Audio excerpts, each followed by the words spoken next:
We're going to move on to our next session.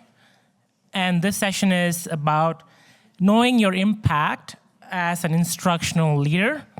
The session is going to be led by Karen Power, who is a leadership development consultant. Karen is a consultant and former teacher. She's been a principal, she's been a superintendent, and a senior advisor for professional learning and leadership. She's won multiple awards and authored books related to her work, which focuses on leadership coaching in schools and districts, building collaborative practices through professional learning communities, implementation, district strategic planning, and developing effective instruction, assessment, and evidence-based decisions for long-term sustainability. Karen is now working as a consultant with the Learning Bar to support leadership development with schools and districts. Please give a warm welcome to Karen. Thank you so much. Good morning, everyone. It's great to be here. Although I'm not in person, I appreciate being here with you virtually. I know you have a lot of practitioners in the room today, and you've had wonderful presentations. And hope you'll be patient with me as we do this virtually. I'll provide some times for turn and talk and some conversations. So let's make it as interactive as we can, even though we are a virtual world right now. So I'm just going to share my screen and hope that that showed up for everybody in the room. And really do appreciate being here with you today, as we do want to move our conversation into understanding and knowing your impact as an instructional leader. So it is my pleasure to be working with you. It's always a gift to be working with leaders, with educators, with provincial, district, divisions, school staffs, anybody who's trying to improve schools, I'm happy to work with.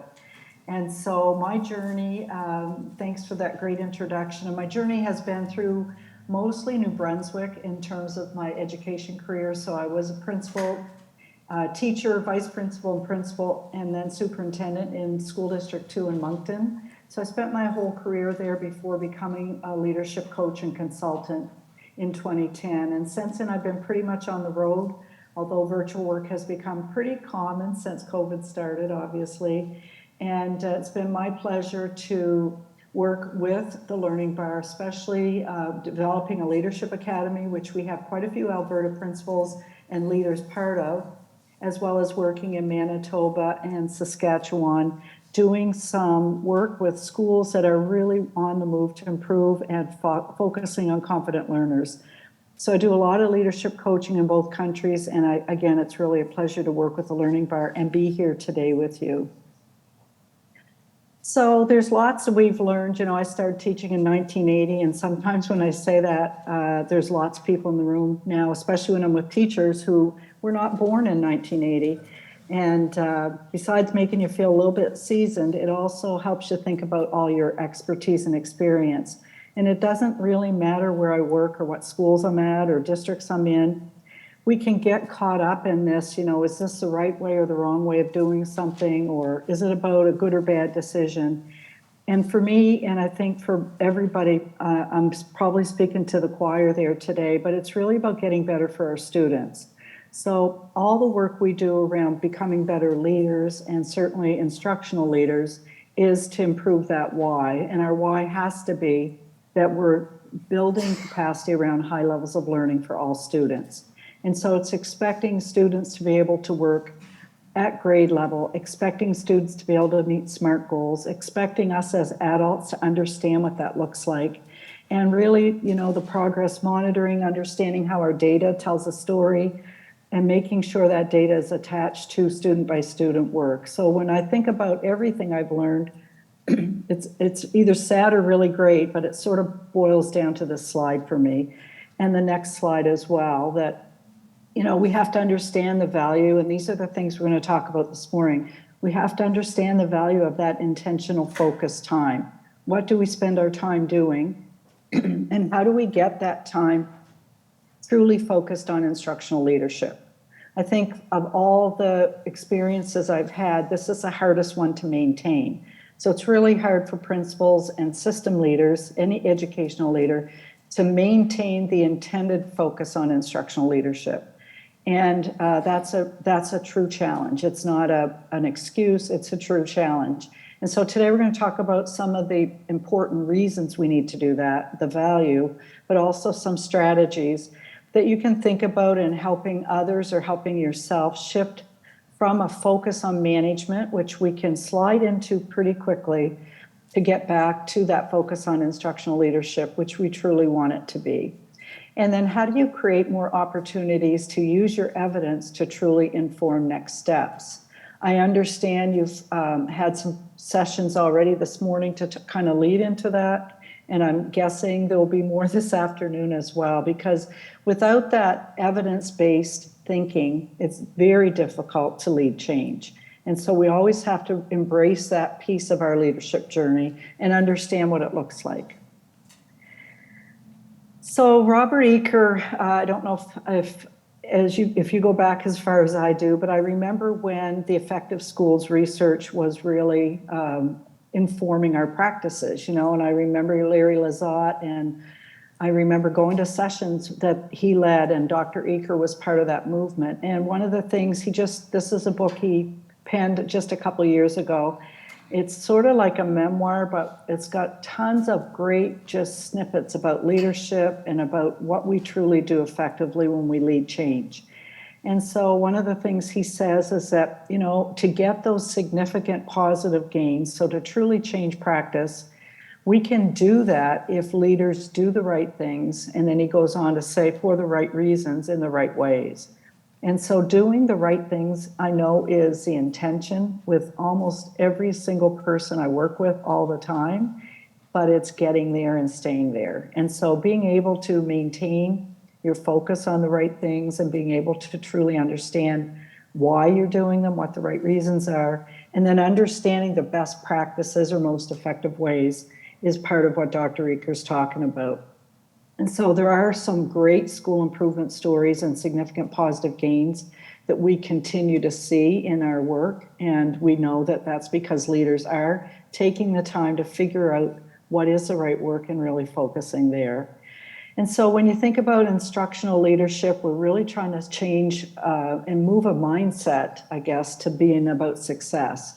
Sometimes we work in a kind of a stuck frame of mind or not a growth mindset, and it can be pretty debilitating. It can be really tough to change. So as you lead the shifts to success, you're the first person that kind of has to have that shift in mind.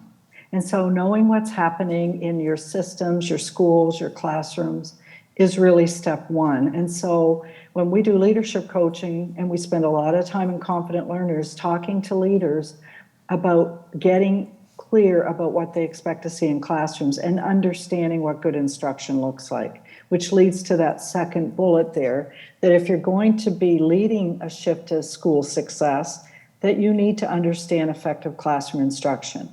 You need to understand when we talk about explicit instruction can mean a lot of things to a lot of people, but it really truly has to be defined. And you have got to understand that students need direct instruction, and what does that look like when it's done effectively? So spending more time around that core instruction piece and the importance of intentional observations and feedback is a big chunk of the work that we work with our principals to truly shift to success. And then making time for instructional conversations. And I really do think this is one of the hardest ones that I see a lot of the principals and system leaders I work with struggling with.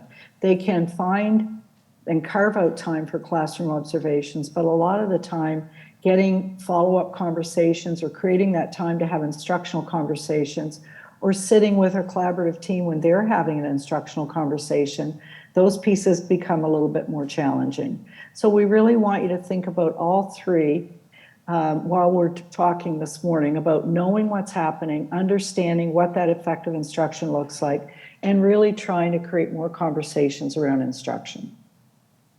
Easier said than done, though, right? I think some of the time it's easy to talk about these things. It's just a little bit harder to implement them. So looking at Alberta's leadership quality standard, this one that's truly focused on quality leadership. And I love seeing the phrase quality teaching and optimum learning. So really helping you frame the thinking that leadership does occur when we understand and expect good results in quality teaching. We want people to be able to apply their abilities. We want to be clear on what that quality teaching means and think about how we maximize learning for all students. And so seeing it in writing and understanding that this is a standard that is expected as we do our work. And that quality word can also lead us to talk about how do we define that? How do we think about instruction and teaching that's quality? And what does it look like when we're really getting optimum learning for every single student? And then in Ontario, right at the end of COVID, the Ontario commissioned this report and interviewed principals about well-being in the workplace. And it was interesting because the principals, for the most part, felt that they were spending way too much time on attendance and student discipline. And I think we see that everywhere right now. I certainly see that everywhere I'm working, that it's kind of not gone away. It's really tough to get out of that cycle. But the great thing was they identified here at the bottom of the slide the 3 things they wanted to spend more time on. And they wanted to spend more time doing classroom walkthroughs. So being in classrooms, observing instruction, supporting teachers. And then that second one is curriculum and instructional leadership. And both of these were over 75% of the principals want to spend more time there. And then the last one is really about their own PD. So they recognize they need to continue to grow and they need to continue to spend more time in that professional learning. And so knowing that, we're looking at 2 provinces right now when we think about Alberta and Ontario, but 2 large provinces with a lot of great leadership happening, but knowing that these are the common themes. We want quality teaching, we want to spend more time leading instruction, and we want to spend more time with teachers talking about instruction and being in classrooms.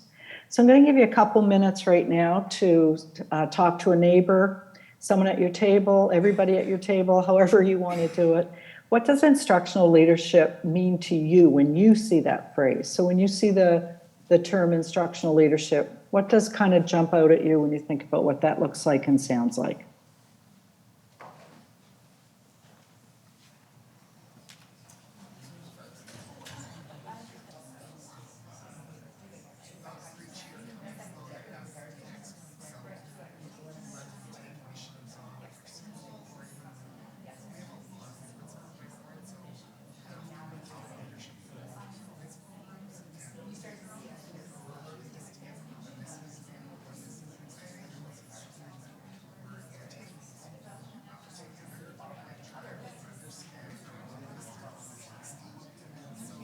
All right, I'm going to bring you back together as a big group, if that's okay. Can you hear me again over your own conversations? Thank you. Is there anybody in the group that would like to share one of the conversations you had so I have a sense of the context in the room? Are you willing to share?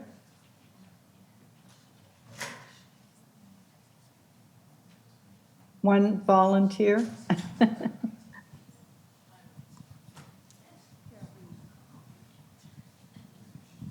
don't sing karaoke, okay? I don't handle long pauses well. We were just talking about my school, so for context, I'm at Colonel Irvin School, which is a 5 to 9 school, 5 to 9 Mandarin and a 7 to 9 regular program. The staff, for the most part, are all less than 5 years teaching. There are a few that are more than that. And so within our area, and I know across the system, we're working on a collaborative response model, which has to do with essentially how we're supporting different students through that RTI model.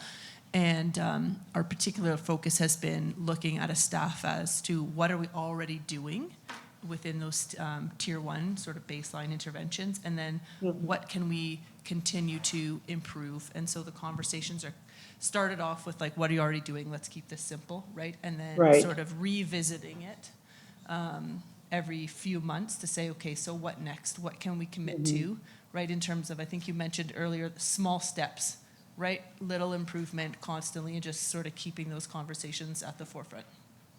Excellent. And that, the RTI model, when you think about tiers of interventions, it all starts with core instruction.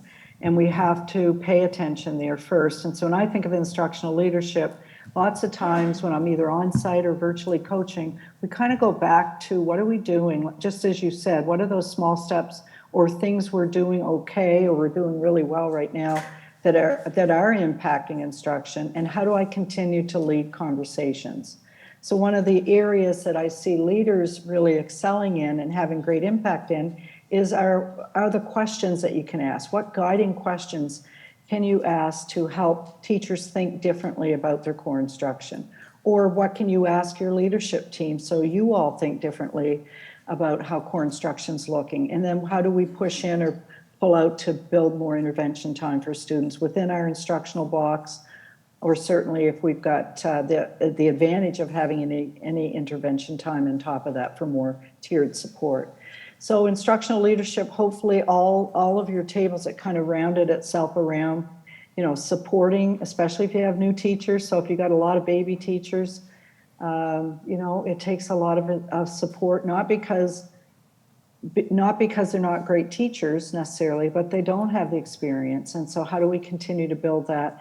And certainly there's a lot of teachers who've been teaching a long time that also need a lot of support as we develop new practices, show them new strategies, and have maybe different expectations. So it's always wrapping, I guess, around that support and pressure balance. And how do you continue to build those conversations? So thank you for sharing. So we look at a lot of research when we talk about instructional leadership, and John Hattie's research is certainly one that I've used quite often in my work. I think what I like the most about it is it continues to pull us back to the students. So everything in Hattie's research talks about basically we're holding up a mirror as the adults. So we hold the mirror up and we're looking at our own actions and we're thinking about how do we impact student learning through what we do. So we believe in the students. We focus on our impact of our teaching and our instruction. We set the right and challenging targets to maximize student outcomes. So we don't set goals and targets below what they should be working at. We see assessment as a feedback loop. So every time we're giving students feedback or students are receiving feedback from each other or we're looking at student work, it's giving us feedback on our own instruction as well. So we don't just see assessment as what the students can or can't do, it's what did we as adults do to impact that. And then continuing to build that collective ownership that every one of us is impacting student learning, and that's what we come to work to do. So how do you think about your staff in terms of their performance when you think about the impact on student learning?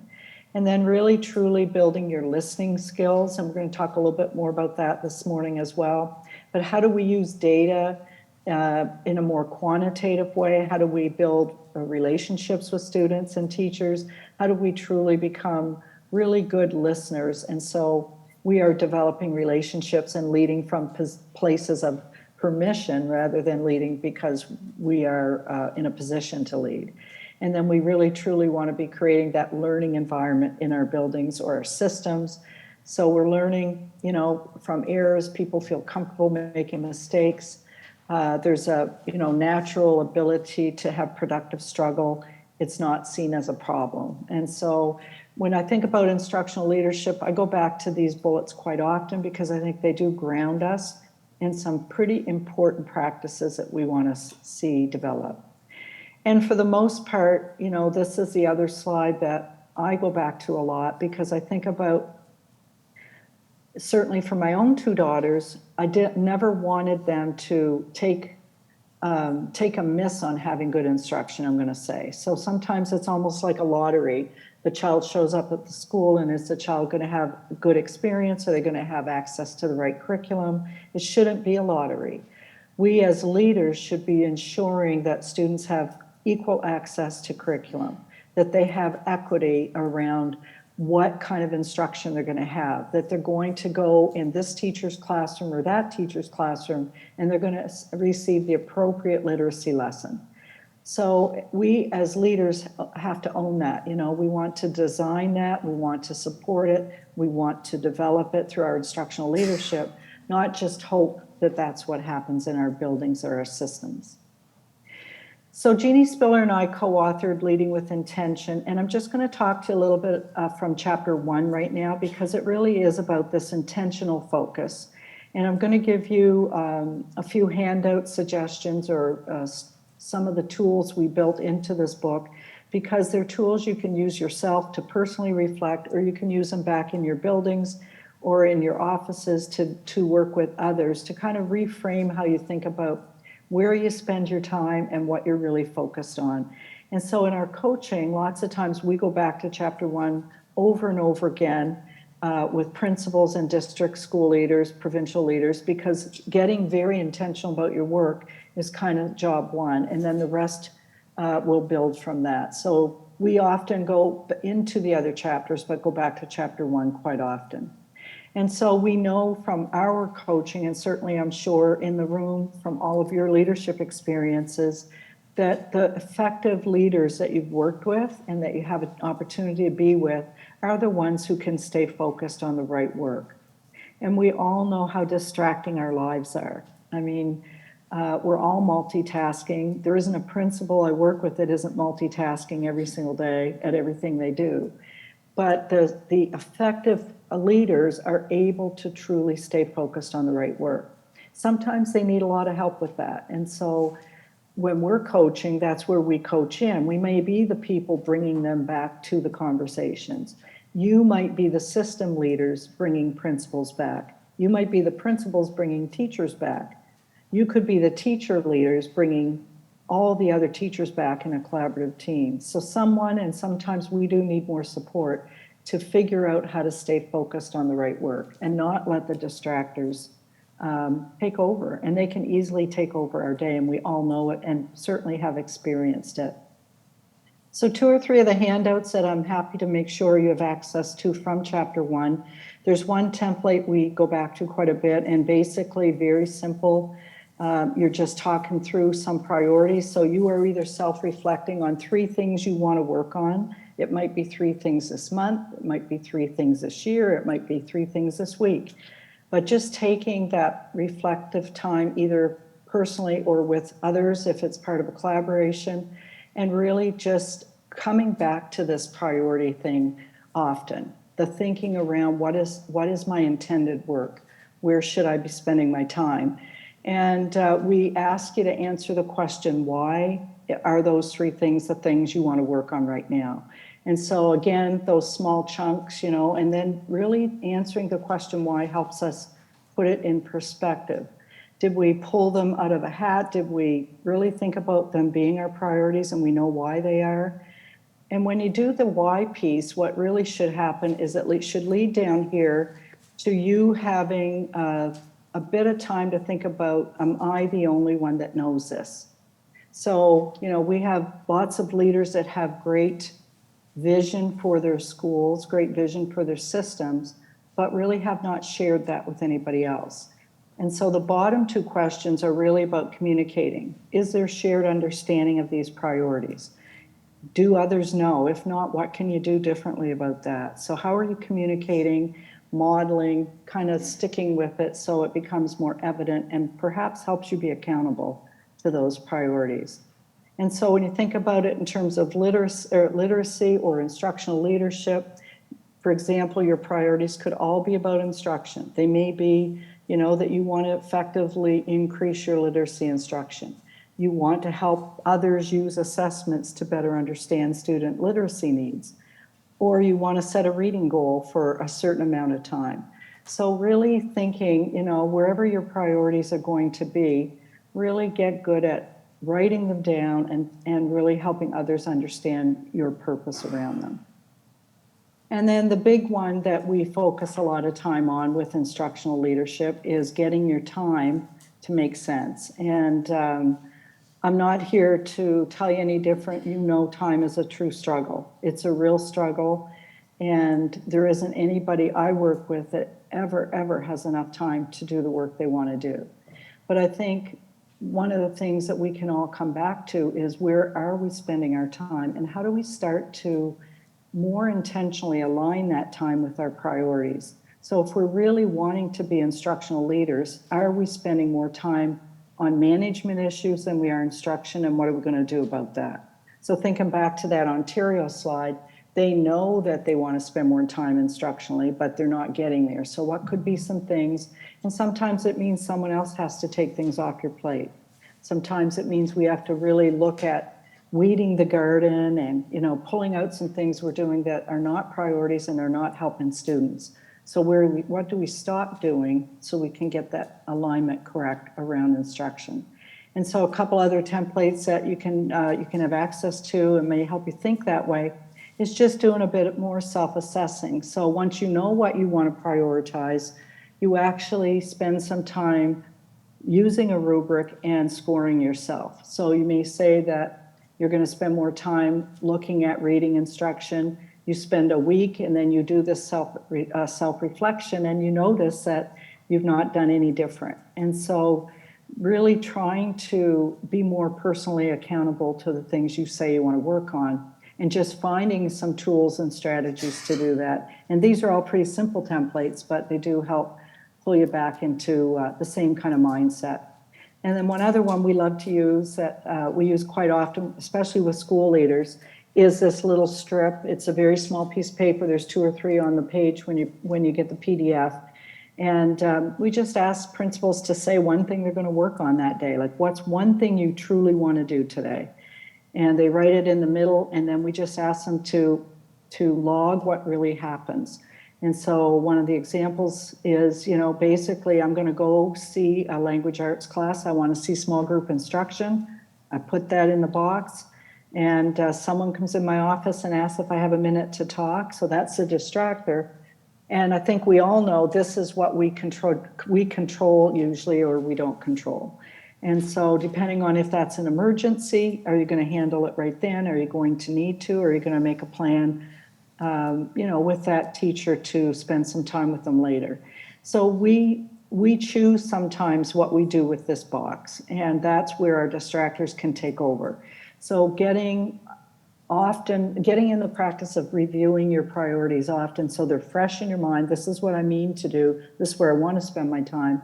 And then really just building some kind of a tool or strategy that's going to help you stay there is our intention with that intentionality piece for sure. So another quick one you can do is a daily time log. So you list out the work you want to do around instructional leadership. It might be 4 or 5 things that you say over the next week I'm going to spend time doing, and then you basically log your time and see what's truly happening. It does show us our patterns. It does help us see where we're not sticking with what we intend to do. And as simple as these things are, they can, again, bring you back to what the right work is. So again, I'll ask you just to take a minute with someone there at the table. How can you take the time, or what benefit is it to think about prioritizing your work and focusing more on instruction? How would that help your leadership journey? And what are the challenges to this for you? So go ahead and take a few minutes for that discussion.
Okay, I'm going to bring you back again to the big group. Can I have your attention again?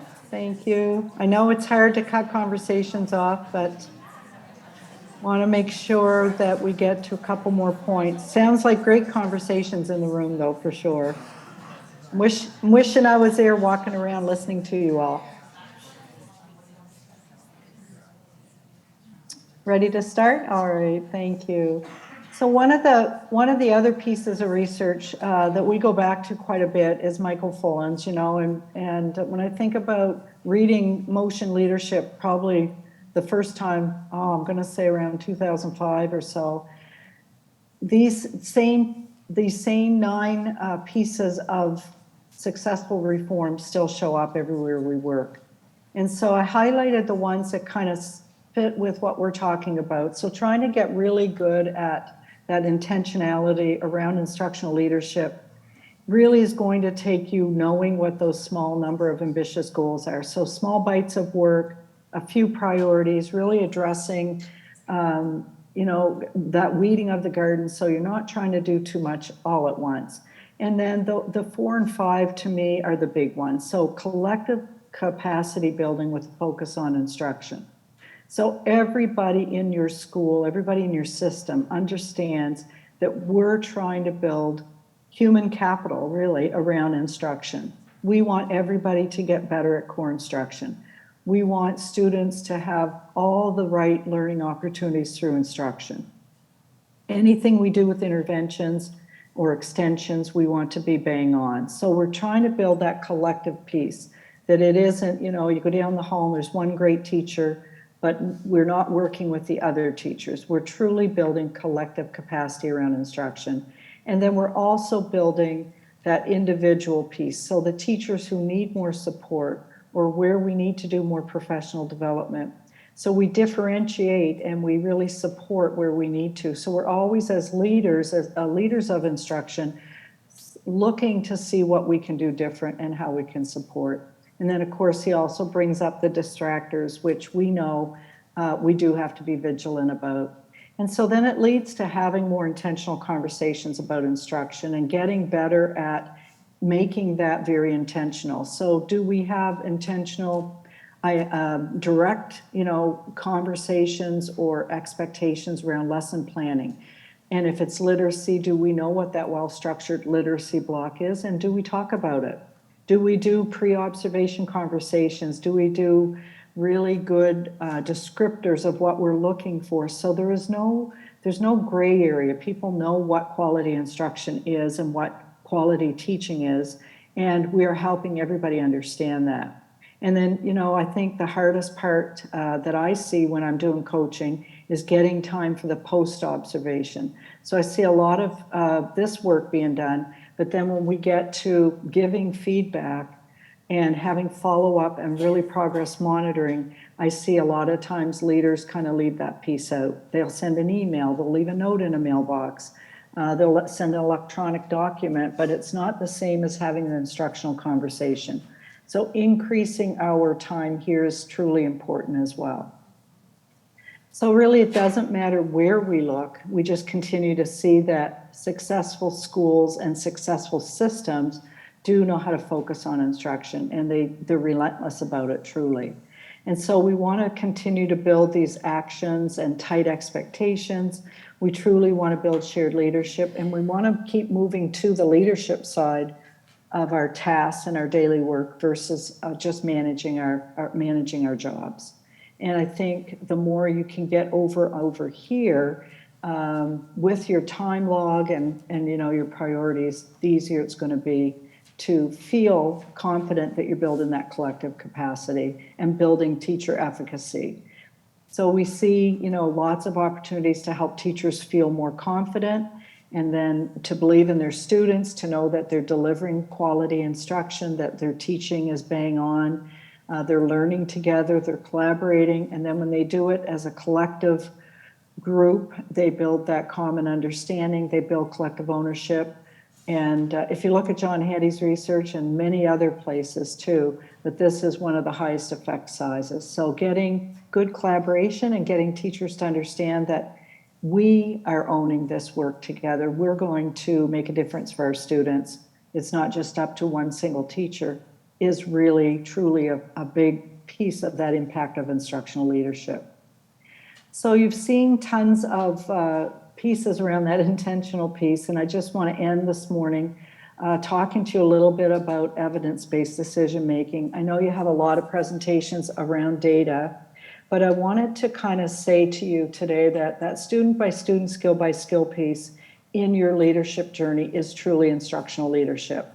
So when we help by guiding questions, by setting foundational pieces in place, by putting systems in place, where teachers understand that they really truly have to know the foundational skills and the most important essential skills students must learn, that's their teaching plan, but their assessment plan also has to align with that. So what can they formatively be doing to collect data, to progress monitor? And some of this can be done in conversations, looking at student work. It doesn't have to be the big heavy data digs that we think about. So how do we help, by our work, help others understand how we get better at that? That we are looking at student by student, skill by skill, and we're doing it in multiple ways. And so as an instructional leader, that's a big piece of your work and task. And with our Confident Learners work, we have tons of different ways that teachers can look at data through reports that help them see exactly what the students know or do not know. We can progress monitor big system pieces or school pieces and truly see, where we're seeing growth and what that means, and helping teachers understand how that impacts their next steps as learners in the classroom need to have the right instruction based on that evidence.